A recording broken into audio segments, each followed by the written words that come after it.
after every NBA offseason, there are absolutely teams that are left who just got worse, right? There are also teams that, of course, got considerably better over the course of the offseason. On today's video, we're going to talk about 3 teams that I feel got worse and 3 teams on the other end of that spectrum who absolutely got better. We're going to get into all that and more right after this.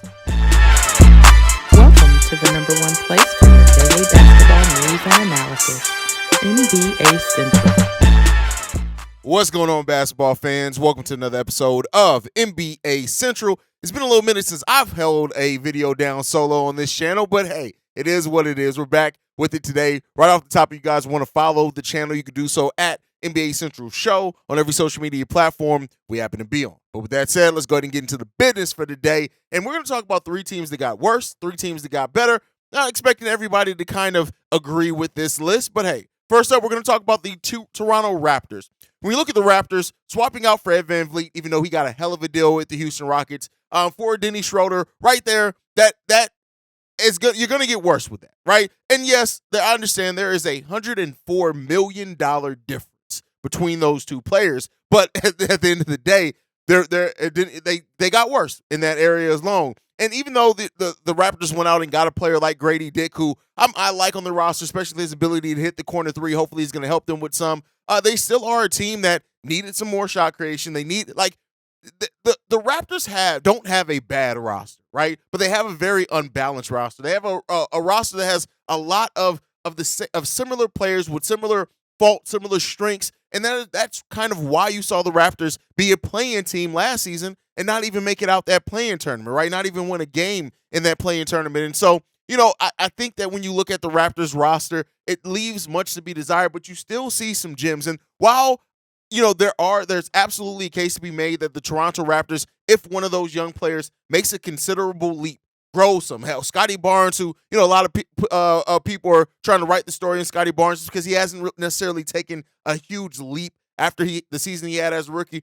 At the end of the day, this roster has promise, right? You look at bringing back Jakob Poeltl. I like that they locked him in on a long-term deal, but there's still a team that just has tons of questions around them. OG Anunoby, Scotty Barnes, Pascal Siakam, all are they aren't exactly the same player by any stretch of the imagination, but they have a lot of the similar makeup, who have a lot of the similar faults as well. And so, you know, I look at the Toronto Raptors and a team that, you know, for a while there were getting in the Eastern Conference Finals during the DeMar DeRozan run. They eventually win a title when they trade him for Kawhi Leonard. And yeah, it's just been a steady decline since then. They do have, like I said, promise. They brought in Jalen McDaniels as well, a player that I do like overall. But ultimately, I just look at this team and I say, this team is probably going to struggle a little bit in this NBA season unless, like I said, somebody really hits a leap. Next up, though, Miami Heat. Now, this is a tentative one. This could absolutely change. Let me be clear here. If the Dame Lillard trade goes down here sooner rather than later, they're going to flip. They're going to be on a team that got being on the worst list to absolutely getting better. But when you look at what the Miami Heat lost this offseason, losing Max Strus, losing Gabe Vincent, Josh Richardson, and Thomas Bryant, they brought into the team, but at the end of the day, they're going to be worse, right? This team is going to be a worse team. Now, one could say that the Miami Heat, you know, they kind of fluttered throughout the season. They didn't have Tyler Hero throughout that playoff run. He's going to come back. They still got Kyle Lowry there, who they're probably going to look to move in that Dame deal if it does happen. But their starting lineup right now is shaped up to be probably either Kyle Lowry, Tyler Hero, Josh Richardson, Jimmy Butler, Kevin Love, and Bam Adebayo, with Caleb Martin being really that one piece coming back that's going to really give them something off the bench, as well as Duncan Robinson. But this is an absolutely team that's gotten worse. Now, this is a team that is ran by Pat Riley, who I think is always going to find a way to get his team improved. And then when you look at, like, even Nikola Jovic, right, and the promise that's been around him, maybe he takes a step up. But I think the biggest thing that we're looking for this team to really show that they've gotten or that they're going to be able to kind of get back to the playoffs and make a run is if that Dame Lillard trade goes down. Now, which it could. For all I know, I could post this video on the Dame Lillard trade, could go down 5 minutes later. But as of right now, they're absolutely a team that got worse. Now, another team that didn't necessarily lose a bunch of players, right? But I do think got worse because of everything else that is going around them is the Philadelphia 76ers. The James Harden madness of everything is definitely putting a cloud over that team. And you know how that it decides to work out, I guess we'll see. But like, this is a team that I think is definitely took a step back. They did retain Paul Reed, but because they didn't go ahead and re-sign him, he went and signed an offer sheet. They're going to be paying an extra $16 million for him. They lost Jalen McDaniels as well, one of their younger wings that they had. They have a lot of older wings on this team, and especially considering now, like, is James Harden going to go? Is he going to stay? Whatever's going to happen there. Just the uncertainty around this team now and kind of the turmoil that you may expect them to be. Daryl Morey, who, like, maybe sometimes you expect him to do something, maybe you don't. I really don't ever know how to really take a look at him and evaluate him, but, like, this is a team that is going to be returning pretty much the starting lineup. James Harden, Tyrese Maxey, Tobias Harris, PJ Tucker, Joel Embiid. The one kind of biggest question mark is that we know when James Harden wants out of a place, he's going to be a prima donna. Now, they also added Pat Bev. I do like that. They got DeAnthony Melton, who's going to be coming off their bench. Daniel House Jr. is still there. Paul Reed still going to be there. They added Mo Bamba. We'll see what Mo Bamba ends up actually giving them if he does, play a consistent role and get back to more how he was that last year in Orlando.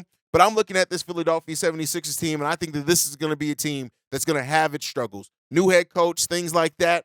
That's kind of my opinion on it. You guys can let me know. Do you agree with any of the teams on this list? Do you disagree with any of the teams that are on this list? Do you think there are teams that should have been listed on here that weren't listed? Let me know your teams down below.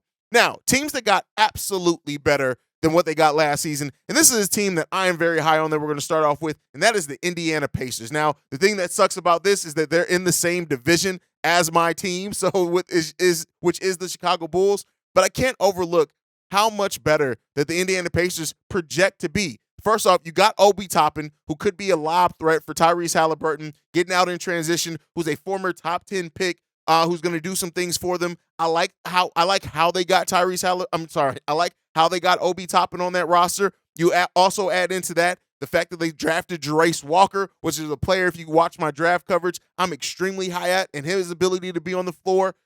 Benedict Mathurin, who is coming into his second year overall. And then they added NBA champion Bruce Brown to their roster, who I think is going to help stabilize that bench as well. I think that that's going to help push Ben Mathurin into that starting lineup because now you have a player that you can bet on what they're going to do. They still have TJ McConnell down there who they can eventually look to move. Overall, I like the bench unit. I like their starters. I like a lot of what the Indiana Pacers have, and I think they helped refine it and gave themselves a little bit clearer of a vision and a path to dramatically improve in next season. I think the Pacers are going to be that team that we look at and that we say they didn't do a huge hell of a lot in this offseason, but through the growth, through the development, I think they're going to come in and play much better than what they did last year. Next up is a team that you can't overlook. At least on paper, talent-wise, they got better. Now, how that talent is going to fit together is going to be the biggest question with them, and that's the Phoenix Suns. When you look at how they turned, what they came from in turning Chris Paul into what they did between the trade deadline last year till now, having Bradley Beal come in there, adding that to what they already have with KD, Devin Booker down there. This is a team that absolutely got better. And one of the things as well, a lot of people had questions on how they were going to fill out that depth chart. You look at them bringing in Yuta Watanabe, having Drew Eubanks down there, Eric Gordon coming into that, adding that to Sabin Lee. I like what this team has. Bol as well. Like, we'll see what he ends up turning into. I know he's shown a lot of promise. There's some people that are very high on him. But overall, with the Phoenix Suns being over the luxury tax as they are, they only had veteran minimum contracts to really deal with. And I like what they did with it. They came in, they filled out their bench very, very nicely. Is it a perfect bench? Is it a perfect balance? No. But when you look at the amount of talent that they were able to add into this team, and the fact that depth was really a big problem for them as well in the playoffs last year, I like what the Phoenix Suns did on this team a lot. And then next up is the Dallas Mavericks. And I've fluctuated between putting the Lakers on this list, who absolutely deserve to be on this list as well, and the Dallas Mavericks. But the Mavs were really just a team that I did not think they were going to have a way to meaningfully improve their team this offseason. I just didn't. I thought that they'd be lucky getting Kyrie to re-sign there, and then they'd have to figure out some things, but they got creative. When you look at now, Kyrie, Luka, they're coming back, obviously. They went out and got Grant Williams on a deal that I think is favorable and works for them. They also got Derek Lively in the draft. It was the exact type of big that they need on that team if he's going to end up eventually take over that starting lineup. Then they also brought in Seth Curry. They went out and got Dante Exum from overseas to come in and play with them, who's actually improved. And so Rashawn Holmes, like, I love what the Dallas Mavericks were able to do on the fly. Now, how is it going to all come together?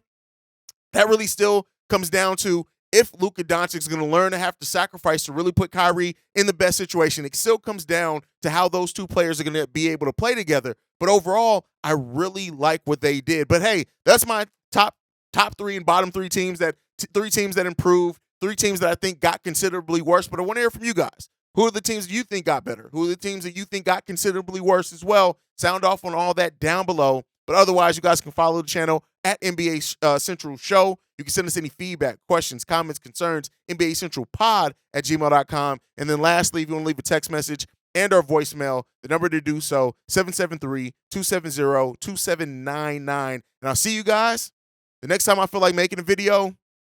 Probably tomorrow. Peace, y'all.